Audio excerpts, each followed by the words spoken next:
is there a pithy comment or statement that summarizes what architecture means to me? Well, you know, I think I would, for years, there's one quote it's not short and pithy, but it's something that I've gone back to again and again as being deeply meaningful to me in regards to what architecture is about. And it's, I'm sorry I didn't bring it today, but it's from Ananda Kumaraswamy, who was a great polymath scholar, architectural historian, art historian, who you know, knew multiple languages and studied ancient cultures. And he says, and it's so eloquently stated by him, and I won't be able to match it in any way. But the basic idea is that he says that in ancient cultures, in traditional cultures, that nothing was designed, nothing from a house to a spoon, utensil for eating, whatever it was that was being designed, was always done so with the larger purposes in life in mind. Nothing was utilitarian. Because there was always, constantly, that part of the mindset for ancient cultures, as he understood them, was that, you know, that earth and heaven are not separate. That, you know, the divine is never apart from the most mundane thing that we're doing. So why should, you know, it would be sacrilegious in a sense to be creating something just for the use of that's somehow not sacred, that's not related to, you know, the deepest their deepest concept about their purpose and destiny in life and what life is about. So that even, you know, primitive structures, like, you know, he talks about the teepee, he talks about, you know, primitive hut. I didn't give an example. You know, those Neolithic shelters, one of the earliest ones they know about near Stonehenge. They're circular.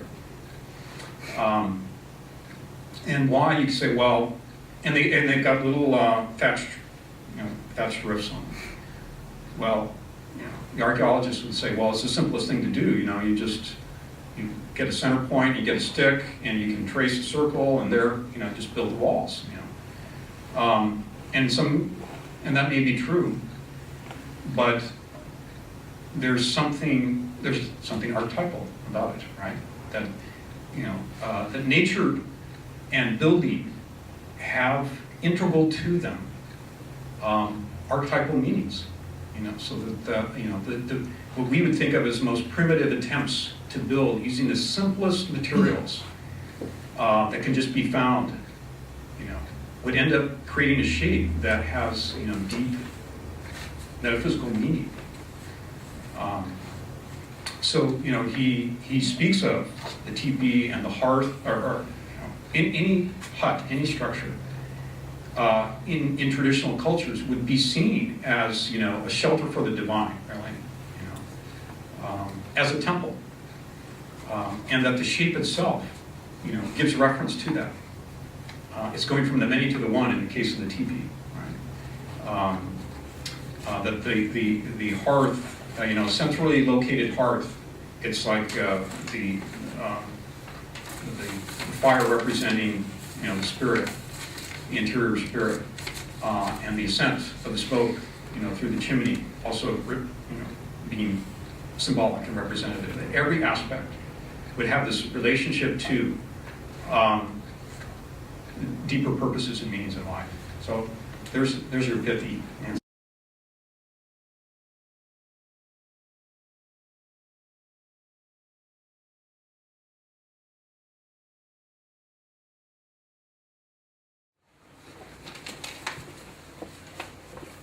There's quite a bit of material to cover, so we'll speak for about 40 minutes or so, and then have a break. Maybe there'll be some time for some questions before the break, and then there'll be some more material after the break, and then time for more questions.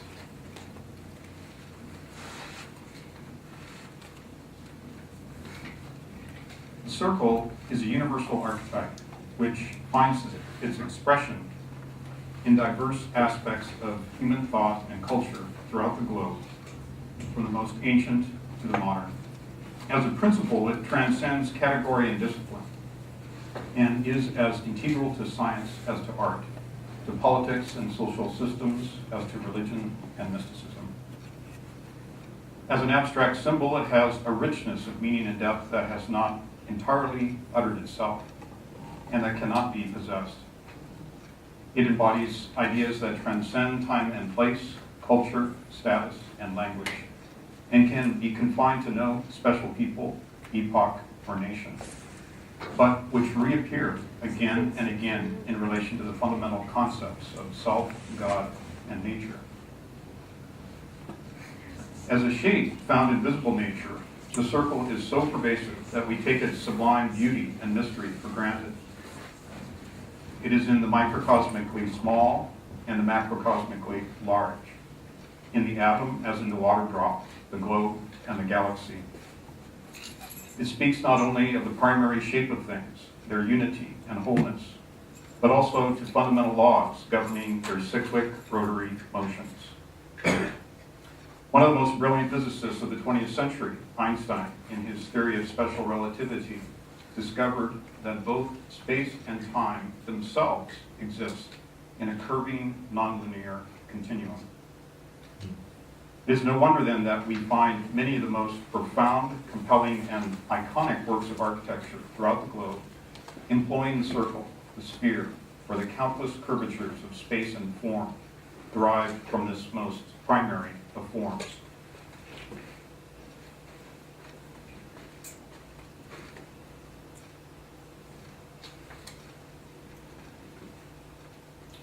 As a symbol, the circle is found in religious, spiritual, and philosophical traditions throughout the globe.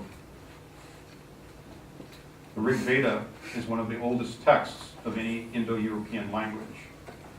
In it, the birth of the universe is preceded by Hiranyagarbha, the luminous golden egg, from whom emanates Brahma, the creative deity, and all the hierarchies of creators. The circle also reappears in the symbolism associated with the other two deities of the Hindu Trimurti, in the great circle of fire which surrounds the Shiva Nataraj, and in the disc or chakra of Vishnu. The eight-spoke wheel of the Dharma is the primary symbol of Buddhism. The mandala, a Sanskrit word meaning circle, is in many traditions a diagram of the universe as a whole. In the Kalachakra mandala, or the wheel of infinite time, the circle is used both at the center and the circumference. The center harbors symbols of the primary energies of enlightenment, while the circular perimeter refers to the fiery circle of all-comprehending wisdom, embracing all beings with compassion, past, present, and future. And these same ideas are embodied in the stupa, which is at the core of the architectural tradition of Buddhism, both Hinayana and Mahayana. If we move to Middle Eastern and Mediterranean traditions, we find with the ancient Egyptians, the sun god Ra is shown gestating within the egg of the universe, which he then also bears as a crown. In the Zoroastrian tradition, Ormazd, the firstborn or universal sun, issues from the boundless circle of unknown time. In Christianity, we not only have reference to the wheels of the Spirit in the vision of Ezekiel, but also find the circle prominent in Christian iconography and in architecture in the early pervasive use, or nearly pervasive use, of the centralized dome to evoke the glories of heaven and the omnipotence of God. And it was Nicholas of Cusa, a Christian theologian, jurist, and astronomer, who in the 1400s articulated the memorable definition that God is a circle whose center is everywhere and circumference nowhere. The dome, like the arch and the circle, is, of course, a cross-cultural symbol. In Western philosophy, similar ideas can be found reflected in the teachings attributed to Pythagoras and Plato, who some would say not only laid the foundation stone for science and philosophy in the Western world, but whose profound influences can be traced in some of the greatest works of architecture and architectural theory in classical, medieval, and Renaissance periods. Among other things, Pythagoras was most widely known as a great geometrician and mathematician who taught a metaphysical and divine dimension of number and geometry, which lay at the heart of nature.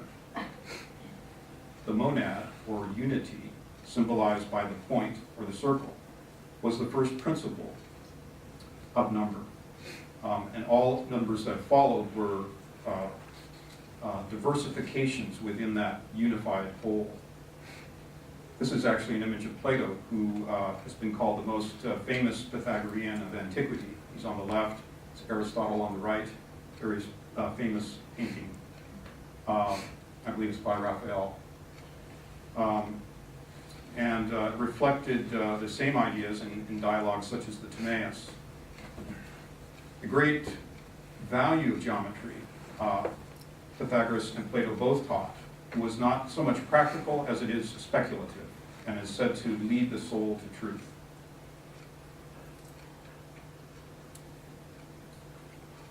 Given all that, one might expect to find many examples of circular temples in ancient Greece. However, only 5 are known to have existed. 2 are in Italy, and both are dedicated to the goddess Vesta, or Hecate. One is in Delphi, dedicated to Athena. And the fourth, it's the fourth, is in Epidaurus, which, I don't know if you all caught that location on the map there. It's just there below Athens. It's about 100 miles from Athens.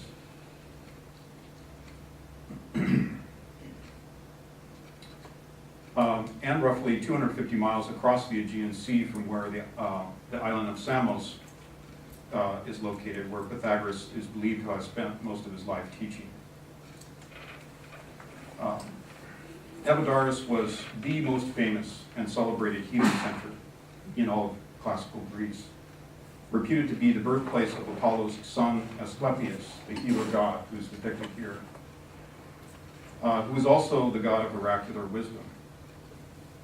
Epidaurus was widely revered as a sacred center of purification and healing, and was also known for the remarkable acoustics of its stone amphitheater, which is, again, being used today.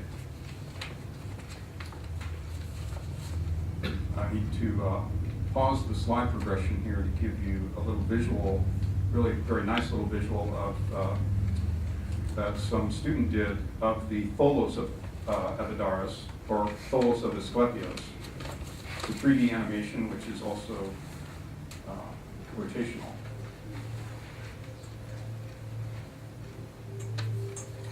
The tholos of Asclepius, tholos is a Greek word meaning circle, dome, or rotunda, was the main sanctuary, now in ruins. And the theater, together both were designed by the Greek architect Polykleitos in the 4th century BC, and are considered by many to be among the purest masterpieces of Greek architecture. The tholos was built entirely of marble, composed of 26 outer Doric columns, 23 feet tall, supporting an architrave or eave. And within the temple was a second circle of 14 Corinthian columns. The floor, as you saw, was intricately laid with 7 concentric circles. And beneath the floor, as you can see in this diagram, was a labyrinth, big enough for a person to stand up in. And according to ancient written accounts, the healing process required the ill patient to spend at least one night sleeping within the temple, during which dreams would occur. The dreams were conveyed to the priests, or the therapeutae, as they were called, and those dreams would dictate the nature of the cure. There's another short 5-minute piece here that I'm going to play for you that talks about the center and also the amphitheater. To honor their gods, the ancient Greeks created wonders that forced them to make extraordinary technological discoveries. One such breakthrough was a theater built to honor the god Dionysius. It was the greatest theater in the Western world, with the most advanced acoustic design. Hidden in the hills of Epidaurus, about 100 miles from Athens, the 14,000-seat theater has dazzled audiences for 2,500 years. It is a feat of engineering. 55 rows of stone seats built into the hillside, with such precision that the theater has perfect acoustics. Surprisingly, the reason for siting the theater in this remote place has its origin in medicine. Next to the theater was a vast healing center, and to the ancient Greeks, theater was medicine. One way of trying to understand the link between the healing cult and this particularly exquisite theatre is that for the ancient Greeks, music, and Greek theatre is a fundamentally musical experience, was actually used in medical therapy. The great philosopher Aristotle actually writes about how people who are distressed and psychologically disturbed can come to a great resolution of that, to a much happier state of mind by listening to certain kinds of music and watching certain kinds of performance. At the adjacent healing center, the god of medicine, Asclepios, and his magical snakes was said to work miracles. Medical cures and remedies were inscribed on stone tablets. Shrines were built to the cult of Asclepios, and the center developed into a wealthy healing sanctuary. People came from across the empire to cure every ailment and disability. In 360 BC, the money collected from patients was used to build a vast theater. The architect, but now set about a far grander circular design. He chose a bowl-shaped site facing west, so the rising sun would light up the landscape behind the stage.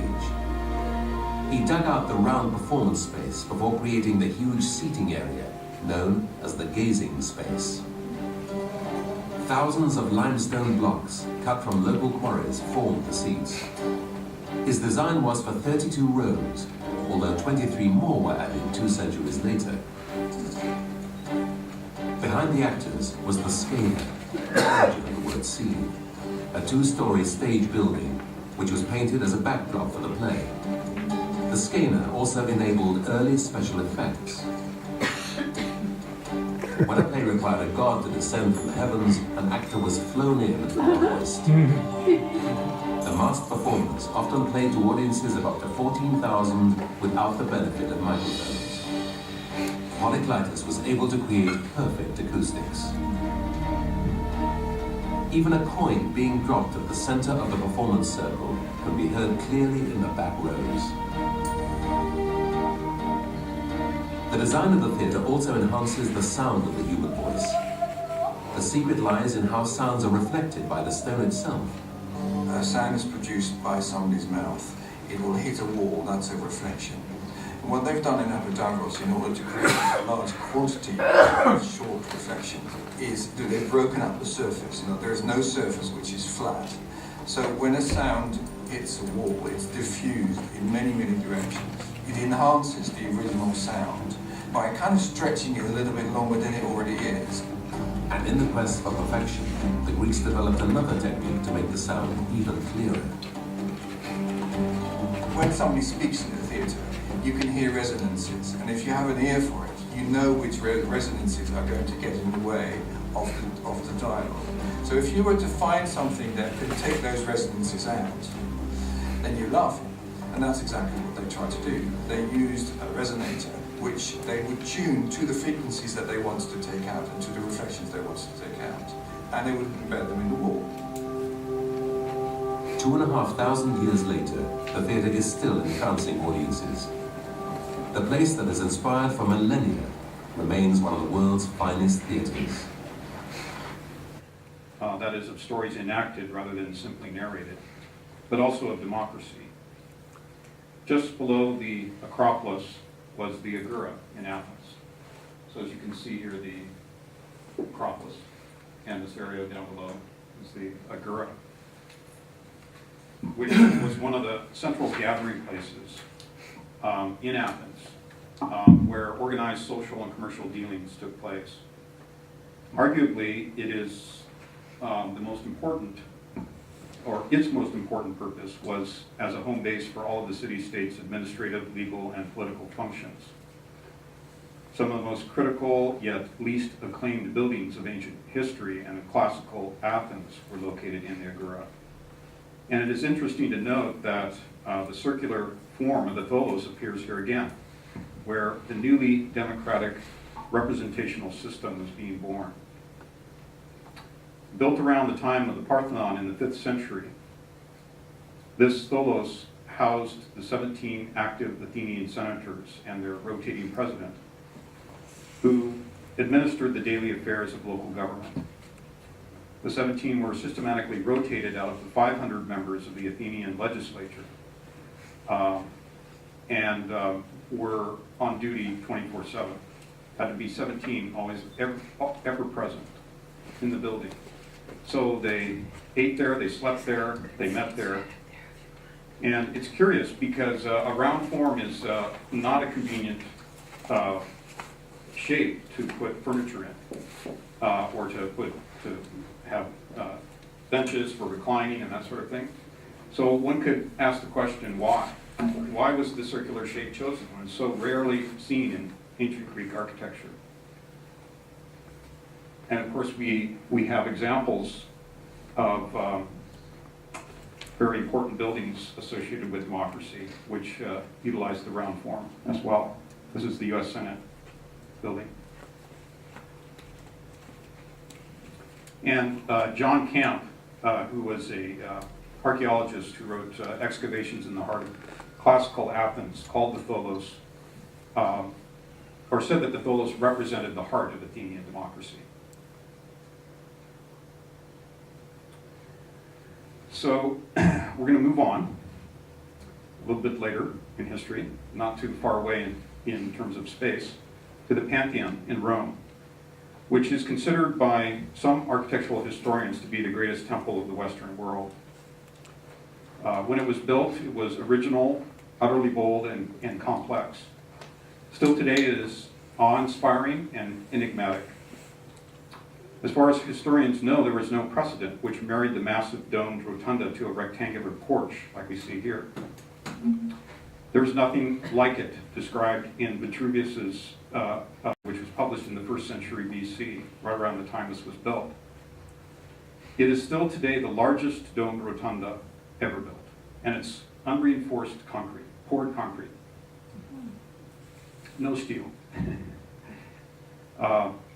Not only is it aligned with the cardinal directions, but the highly centralized and vertical interior is pierced at the crown by a 26-foot wide open oculus, the only source of natural light in the building other than the huge bronze entrance doors. It is multi-layered in associations and meanings and the container of a kind of immanent universality that far transcends the culture in which it arose. It has become a prototype that has left its stamp upon later monumental architecture, perhaps more than any other building.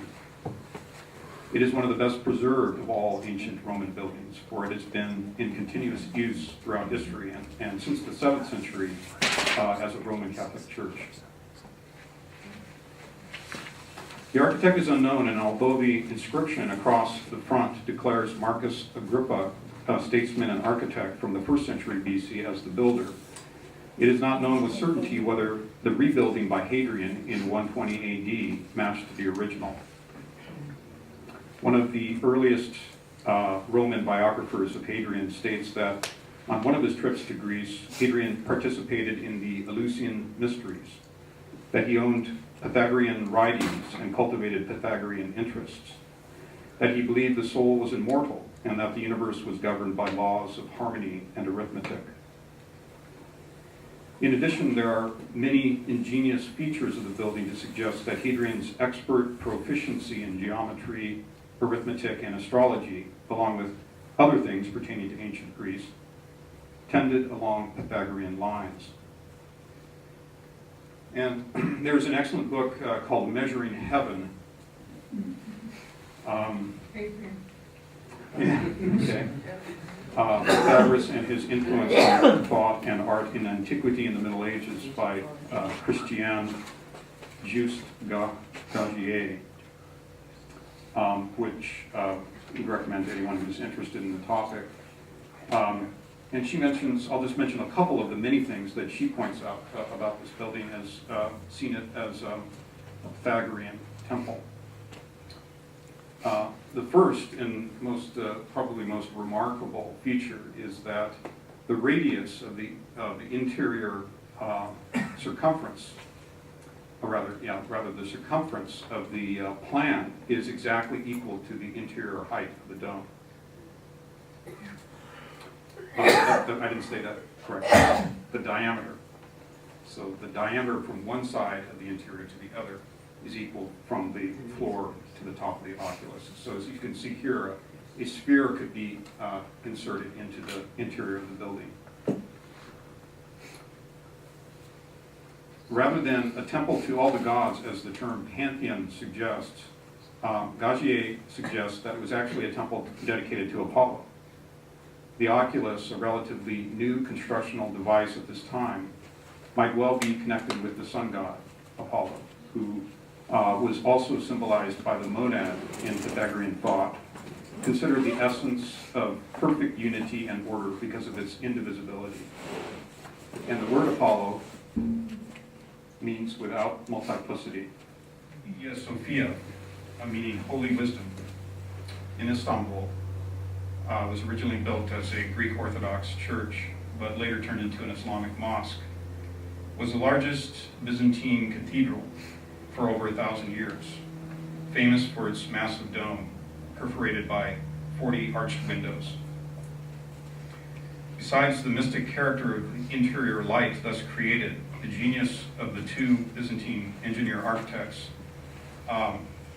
who designed the building devised, for the first time known in architectural history, this use of triangular pendentives, which transfers the weight of the circular base of the dome to four corners.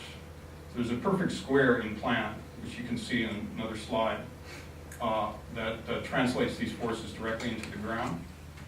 In addition to that, on two sides of the dome, right at the supporting point where you would think there's be tremendous forces coming down here, but because of the pendentives, it's being transferred to the corner. Instead of having to have a solid wall here, they were able to open it with another dome. And the same on this side. We're beneath the dome that's on this side. These domes on either side are equal in dimension to the main dome, but half the size, right? Because they're half domes. And then these domes in turn also have pendentives that allow for opening into smaller domed spaces besides that. In addition, the church was fabulously and at great expense decorated with tiles on the inside, and was a location of pilgrimage for centuries.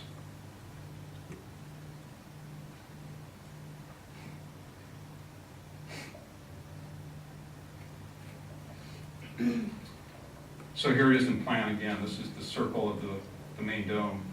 Sorry, faded away. But I think you got the idea. The Dome of the Rock is a shrine located on the Temple Mount in the Old City of Jerusalem. It was initially completed in 691 CE and is now one of the oldest works of Islamic architecture. It's been called Jerusalem's most recognizable landmark. And the site's significance stems from religious traditions regarding the rock, which is exposed as the floor of the building. It's known as the foundation stone. And it bears great significance for Jews, Christians, and Muslims alike. For Muslims, it is considered the spot where Muhammad ascended to heaven with the angel Gabriel.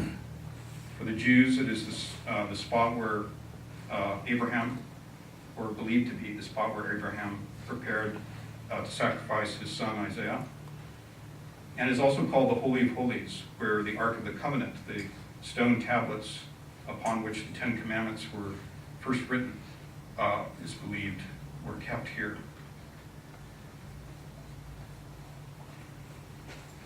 And you can see how richly decorated the interior of the dome is.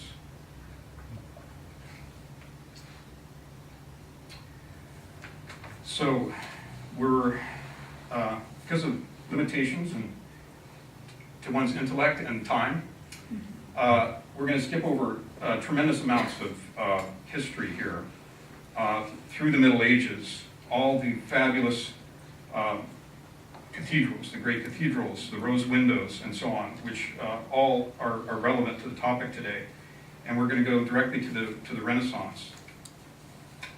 And we're also only going to look at two buildings from the Renaissance, which are kind of key from our understanding anyway. And while I'm showing you one of them, which is a very small temple designed by Bramante, called the Tempietto in Rome, I'm going to read from Rudolf Wittkower's Architectural Principles in the Age of Humanism. So another really fabulous book that I'd recommend to anyone interested in Renaissance architecture.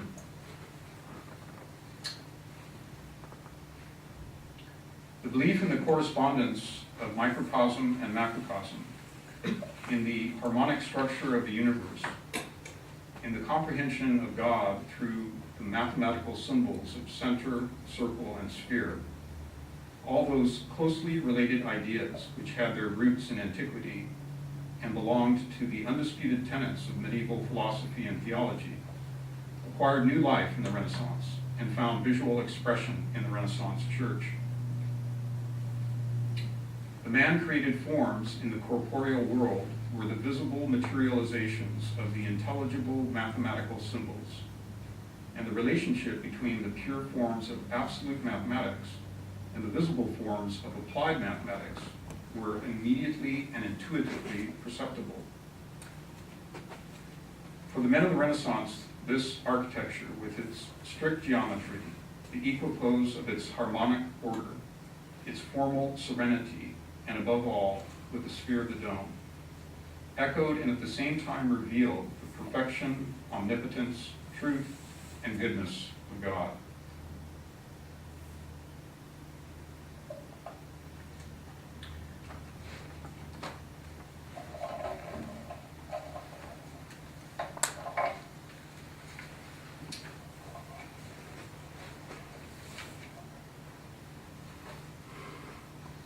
There's a consensus that the period of the European Renaissance began in Florence in the 14th century.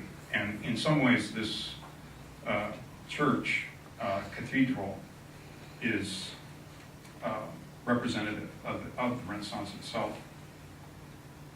It was, as you can see here, it was begun in what's considered the late Gothic period, 1296. And when it was originally designed, they believed it would take roughly 140 years to build. But because of various delays in funding and also the death of the architect, work did not start on the dome until 1420. And although there was a model that the original architect had built, there was no real understanding of how the structure was going to function, because there was a rule, apparently a law, against flying buttresses, which you would see in the Gothic period, which would be supporting the corners. Because when you have a dome of that size, the weight of the structure itself wants to push the exterior walls out, right? And that's why you see in these very tall buildings, cathedrals and so on, these what they call flying buttresses, a series of arches that are actually holding up the base of the arch as it comes down, as the forces are coming down to this point. And so the building had been, the cathedral had been built up to this point, and they weren't sure how to proceed forward, how they were going to build the dome. So they had a contest. And a gentleman named Filippo Brunelleschi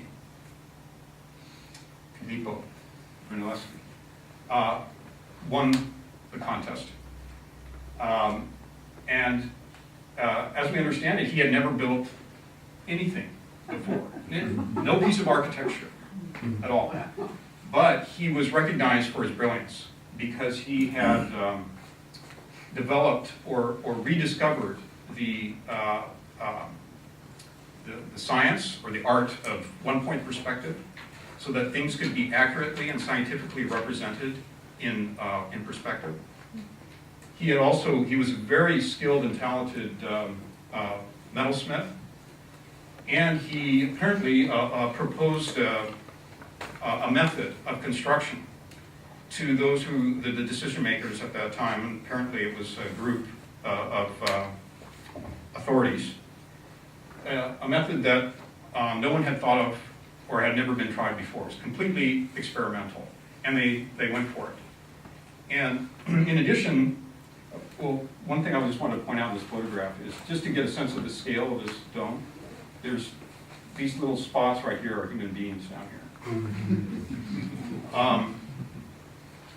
It's actually, in terms of its diameter, it's about 20 feet wider than the Pantheon.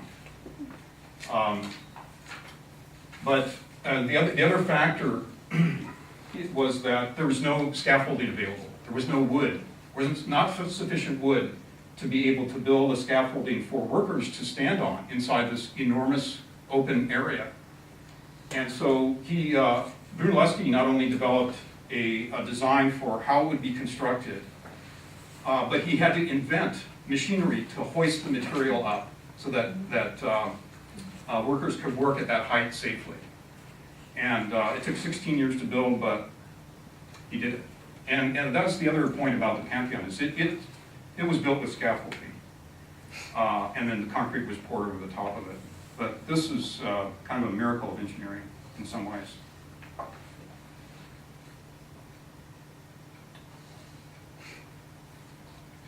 So we very, very briefly and inadequately have covered just two buildings of the Renaissance, and great more could be said. But we're going to step to, oh, I'm sorry, I didn't share this slide with you. This is the interior of the dome.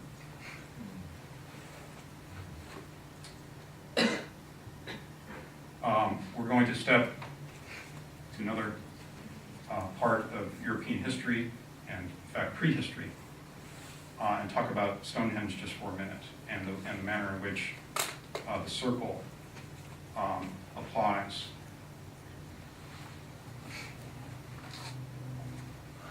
Up till now, we've been kind of progressing in a linear fashion in terms of history, but we're taking a jump.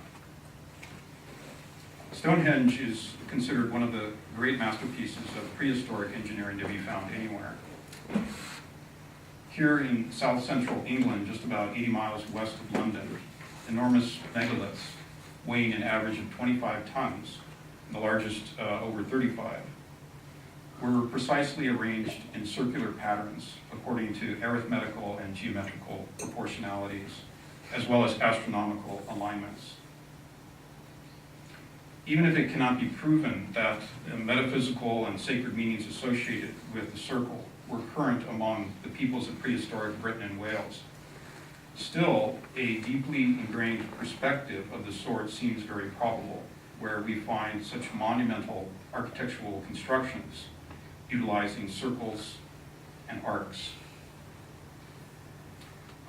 Archaeologists believe that these stones were placed in stages beginning roughly 5,000 years ago. However, it is admitted that most evidence is circumstantial. Carbon dating relates only to organic materials and to remains found around and next to the stones and not underneath them. And the stones themselves can't be carbon dated, of course. When they were carved is not really known. It should also be mentioned that about half of the original stone structure is missing. Some of what remains is fallen and broken or hidden under the turf. Still, the core of the composition can be discerned. And there's been tremendous repeated studies and surveys on this point. The most recent we'll discuss in a moment. But the primary configuration is this outer group of, they're called sarsens, which is a type of sandstone that's found in southern England. There's 30 of them, and they're each, or at one time, there was 30. Now you can see in this diagram here, the dark ones are the ones that are still standing. The lighter ones are not any longer. I just want to show you another illustration that helps to visualize. So this is a reconstruction. But you can see here the outer 30, all of them having lintels that are curved on both the front side and the back, and are joined by mortise and tenon in the way that the wood is joined. So there's actually notches where one stone fits to another. That holds them together. There's no mortar, of course, being used. And it's about 100 feet across, 16 feet high, and with an inch of being perfectly level at the top. Yeah. And the other amazing fact is that the fact that all of these have been carved. And sarsen, if it's exposed to the weather, it develops a very hard crust that is nearly impossible to shape unless you have modern tools, metal tools. And of course, they didn't have those at that time. So they conjecture that the stones that were chosen for this arrangement had to be buried before they were chosen. Had to be underground. Well, how did they know? Did they, how much digging did they do to find these? There's a lot of mysteries associated with Stonehenge, as you probably all are aware. There's also been, various theories about the astronomical alignments. And for most theorists, have been trying to decipher and understand the alignments as if you were standing from the center.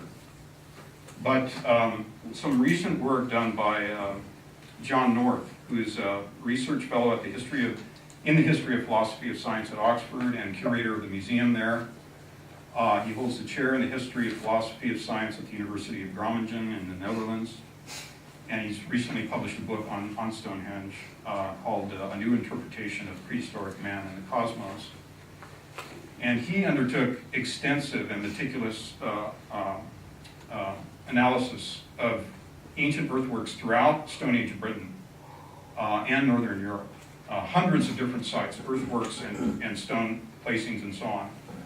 And his conclusion was that the vast majority of these sites, if they were not aligned with the solstices at the time they were built, then they were aligned with particular star settings and risings. And he gives a very detailed description in that book of how that, how he came to those conclusions, what the angles were, based on the star locations at that time, and so on.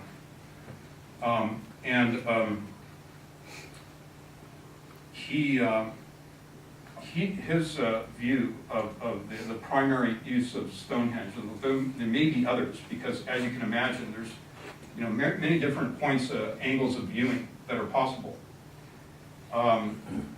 That the primary ones do have to do with the solstices, but mainly the setting sun at the winter solstice, which would be viewed from this point, and it's a particular angle through the sarsens, through the this lower inner or outer circle, and then there's a group of higher ones called trilithons, which are they're just three stones, right? They're not. It's not a completed arc. There's two standing stones, and one lintel above, and then it goes then a gap to the next one, which are the tallest. Some of them 30 feet high, 8 feet buried, or rather 22 feet high out of the ground, 8 feet of it buried. And he looks at angles of viewing through the slots that are created here, and notes that that basically they could get as accurate as within 3 days of the solstice, and of knowing which day was the solstice day. But because of the very slight movements and variation of the location of the sun, it would be very difficult to get much more accurate, at least given what we know about the stones that are there today. There's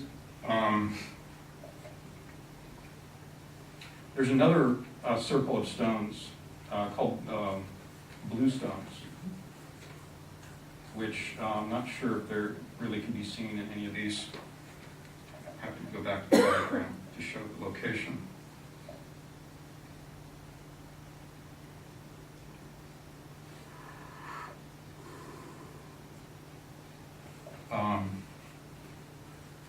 Sorry. It's best illustrated right here in this small diagram. The completed, I believe there's 60 of them or so. And only 19 or so are standing, so you can see the dark stones standing here. At one time it was a completed circle.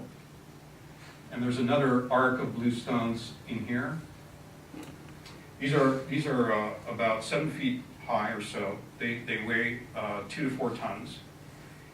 And they've been, the term blue stones is kind of a generic term that describes stones that are not from the local area. And but most of these, they've identified quarries where they believe that they came from, 250 miles away. And they devised various theories about how they were transported. One of them was that they were taken by raft. There was some researchers who got together and constructed a raft to try and prove their point that it could be done. Constructed the raft with tools and materials that would presumably be available to people at the time. Got one of these stones onto the raft just with human labor, got out into the water, and within a mile to shore, the stone fell off the raft.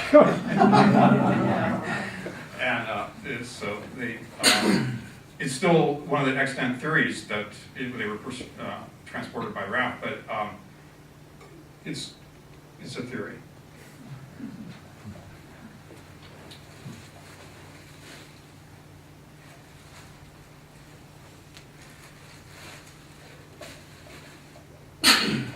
There are more than 1,000 stone circles just in Britain alone, and many more in Europe, and actually can be found on almost every continent in the globe.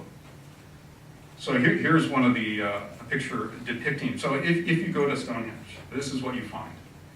They've actually created a model of how they believe the stones were transported. And this is one of the larger sarsens. But you can see there's a lot of big timbers that would be needed. And the theory is that it would take roughly 600 men to pull one of these along using lots of rope. And then they would, stack the wood next to the location. So if it was a lintel, right, they'd have to build up 16 feet to 20 feet to get a lintel up there, and somehow get this 25-ton stone up on top of that, and then hoist it on with mortise and tenon. It boggles the mind that this is the accepted theory of how it was constructed.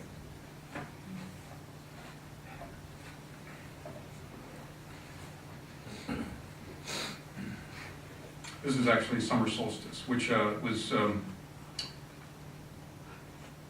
you can see here, this is a great gathering of people. This is called the Ring of Brodgar. It's in Orkney, a group of islands at the northern tip of Scotland. And it's a much larger circle. And just recently, they've developed new methods for surveying where they can, either by rolling equipment across the ground, or even, in some cases, in forested areas, X-ray, very, very sophisticated X-ray photography where they can penetrate just sufficiently through the brush to the level where they're actually being able to identify stones or remains. But in this particular case, there's a nearby Neolithic village that's been known about for some time called Skara Brae.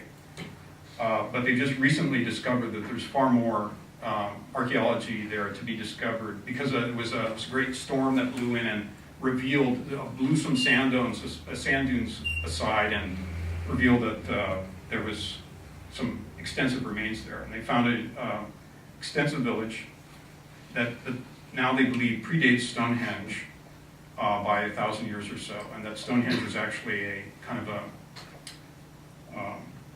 emerged out of the civilization that was located more northerly in areas like this. This is the Ring of Brodgar.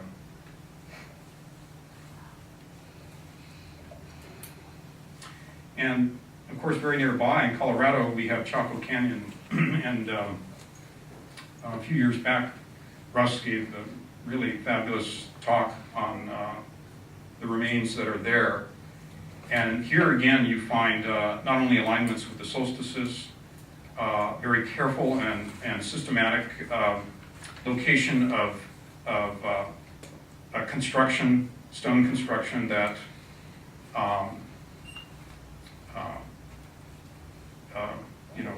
is orientated very carefully, and also many kivas, these round, we call them structures. They're mostly below ground, but they did have roofs. And Russ may be able to give us more information, but from the research that I've done, the reading I've done, it is a matter of conjecture exactly how they were used. They believe they were gathering places, communal gathering places for prayer, for purification of different sorts, for ceremonies. Obviously, deeply meaningful to the culture to have expended the time and effort necessary to build these and rebuild them. So there's layers upon layers of them built at different periods. And then the famous sun dagger at the Fajada Butte, which these stones were placed in such a way that, and in relation to the spiral that had been drawn on or carved into the rock, these stones are placed in such a way that both the winter and summer solstice pierce the spiral. I believe this is winter solstice, if I'm not mistaken. Russ can correct me. That you actually get two arrows or daggers that are on either side of the spiral. And at the summer solstice, it goes through the center. But it's also aligned with the cycles of the moon. So you get different daggers occurring depending on the cycle, the extremes of the moon.